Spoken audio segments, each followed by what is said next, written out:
para Brasília, né, onde a Câmara dos Deputados decidiu pela manutenção da prisão do deputado Chiquinho Brazão, suspeito de ser um dos mandantes do assassinato da vereadora Marielle Franco. Após dias de incerteza sobre o resultado da análise, a decisão é uma vitória para a base do governo e para o Supremo Tribunal Federal. A repórter Luciana Amaral, direto de Brasília, traz os detalhes. Boa noite, Luciana.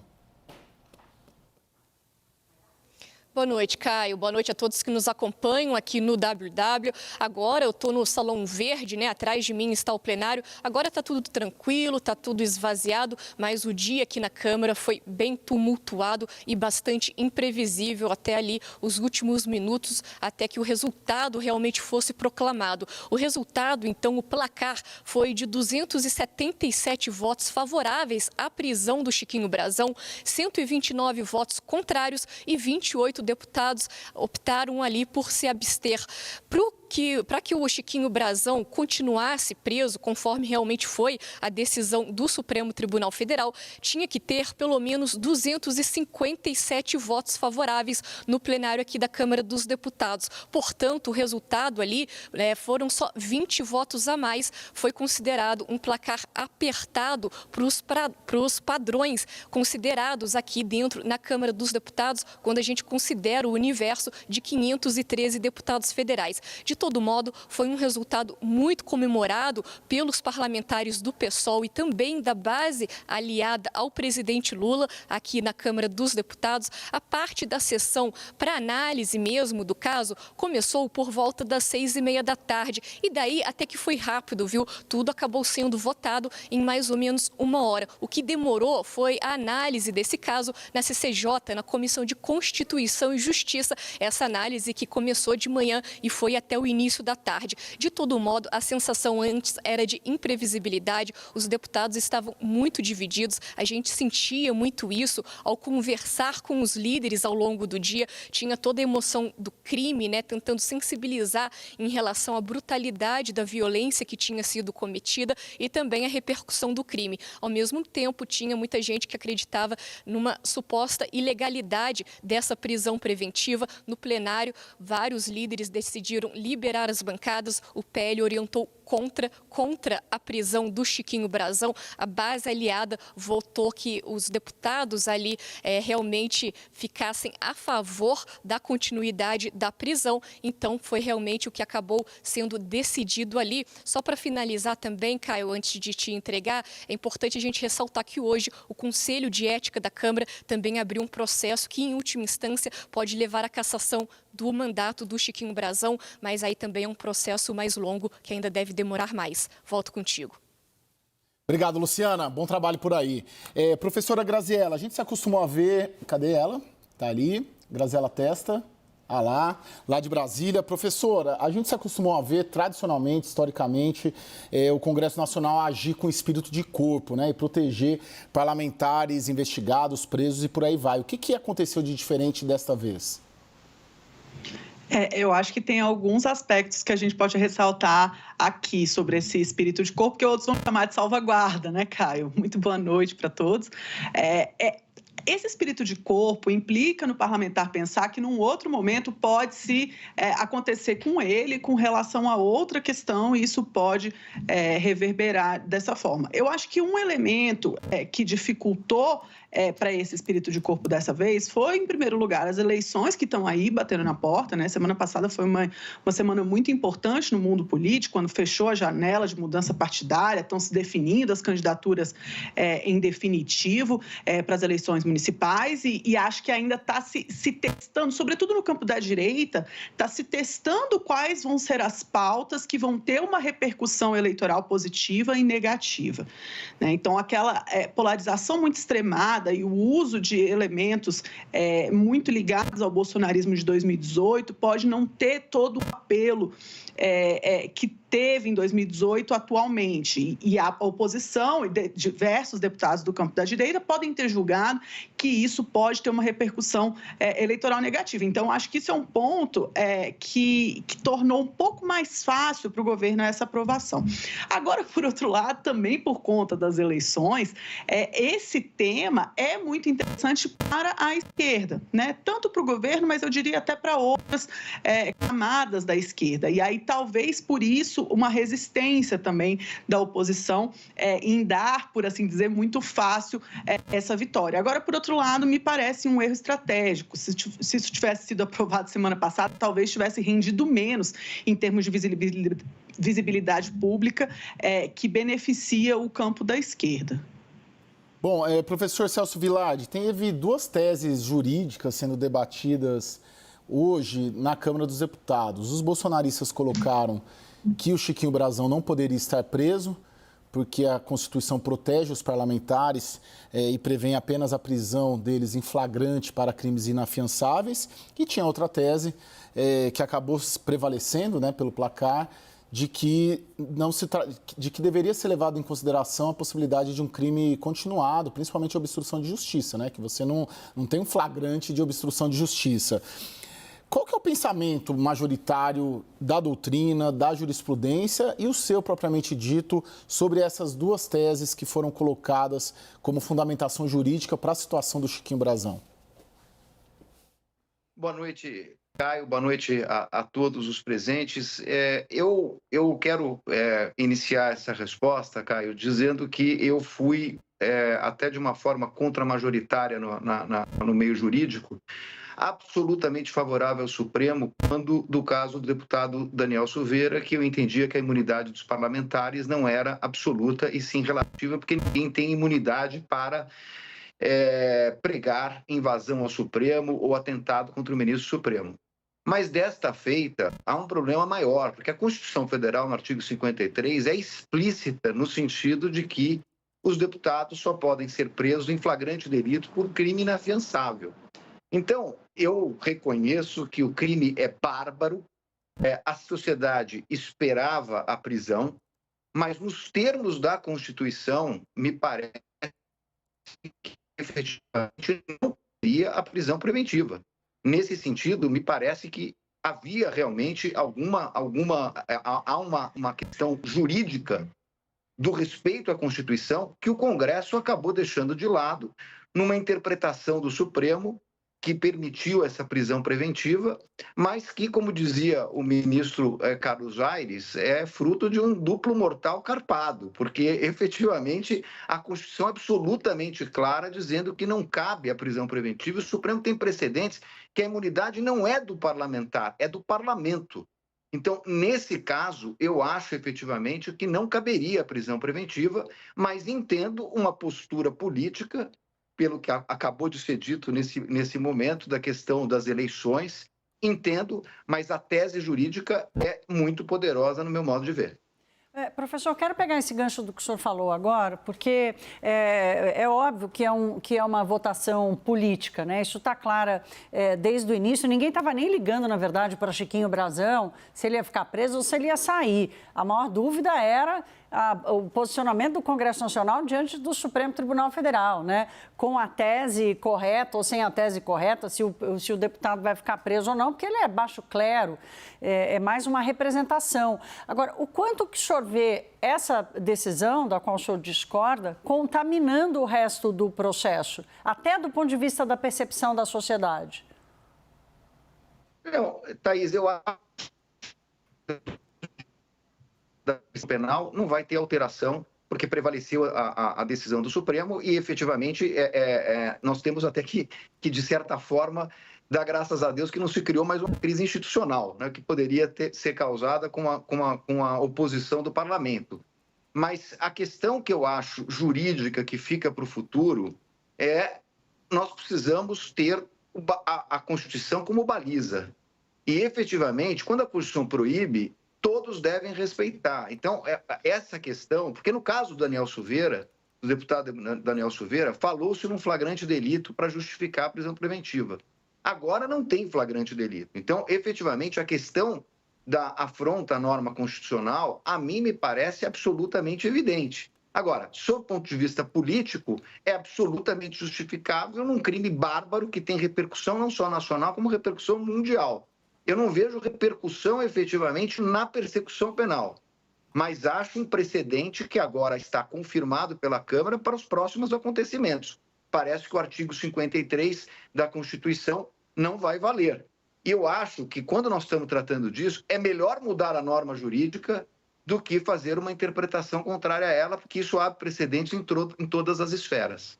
Bom, professor, vamos voltar aqui para a avaliação política, né? A gente está tentando conduzir o programa tanto do ponto de vista jurídico quanto político.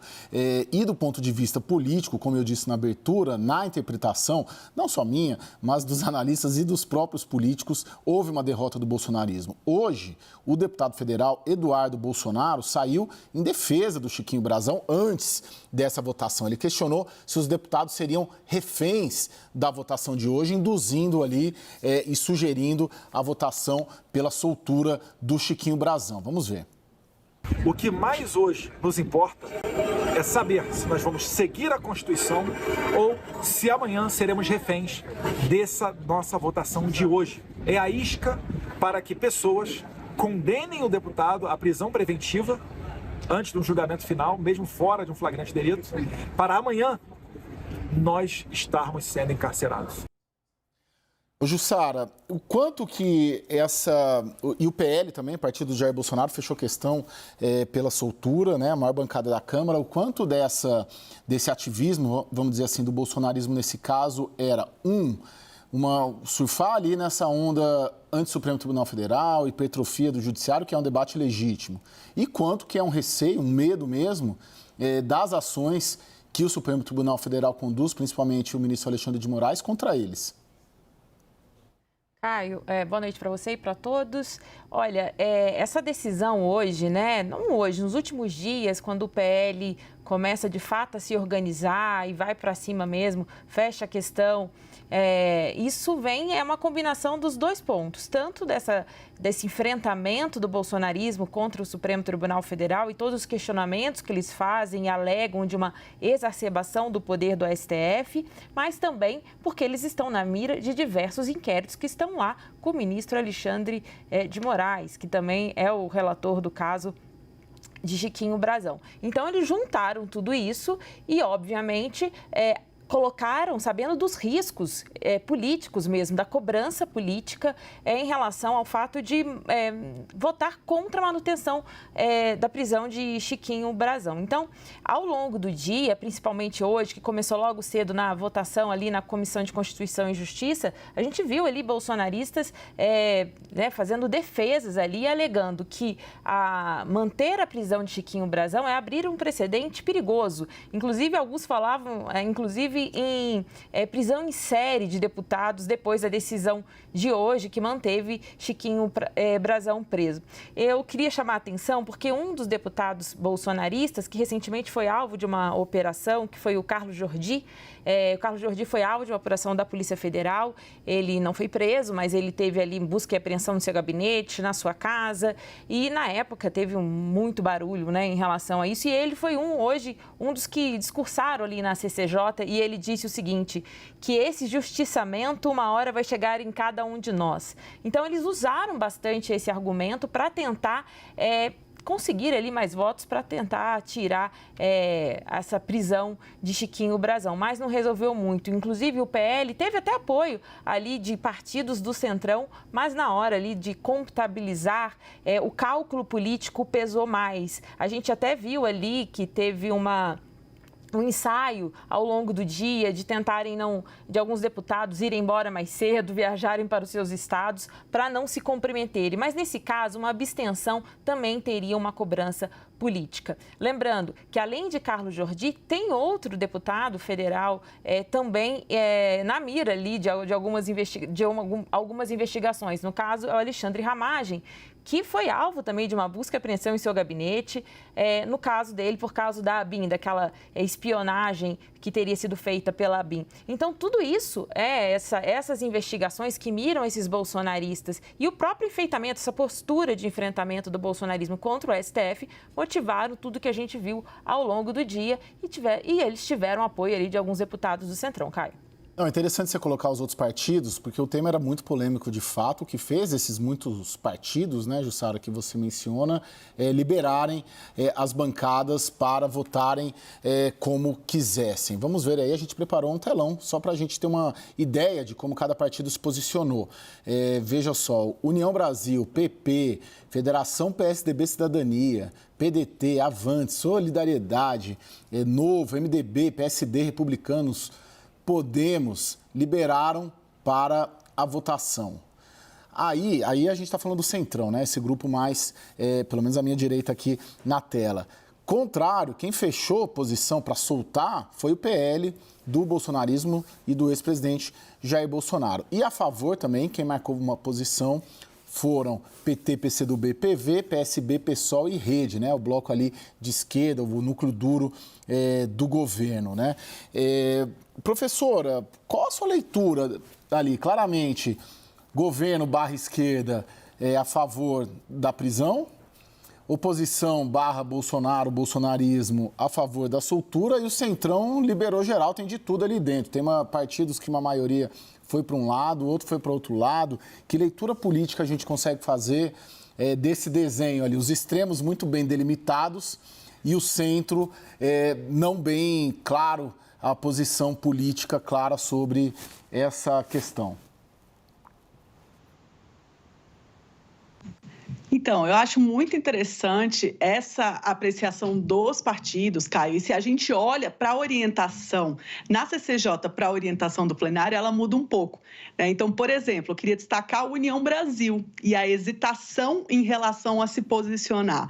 No primeiro momento, a União Brasil expulsa Chiquinho Brazão imediatamente, né? Tem já muitos problemas internos para tratar, para lidar com mais esse.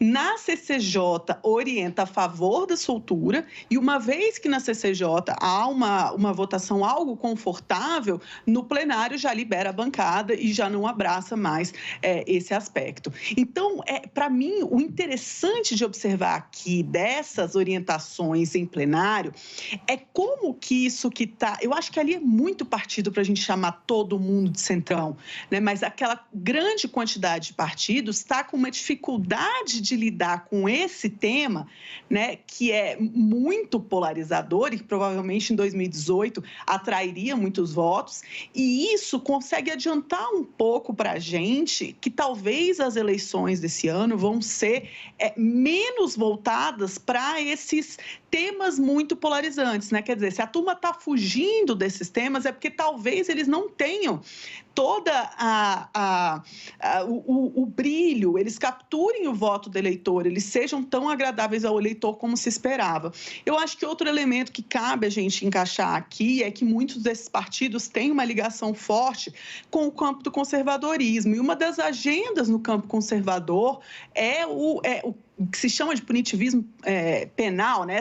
Essa necessidade de aumentar punições, de tornar muitos crimes hediondos, enfim, né? De olhar para a segurança pública sob esse prisma da punição. E para quem defende frequentemente essa agenda, é muito difícil você negar a prisão preventiva de alguém que já tem muitas provas em relação ao que foi feito, né? Então, eu acho que é assim que eu faço um pouco uma leitura dessa questão ideológico-partidária e desse posicionamento dos partidos em plenário. Ô, professor, o senhor já pincelou um pouco sobre isso, mas dá para acreditar que o debate jurídico sobre essa questão já está definitivo depois dessa decisão? Ou pode vir um outro entendimento da Câmara sobre isso, num caso distinto desse?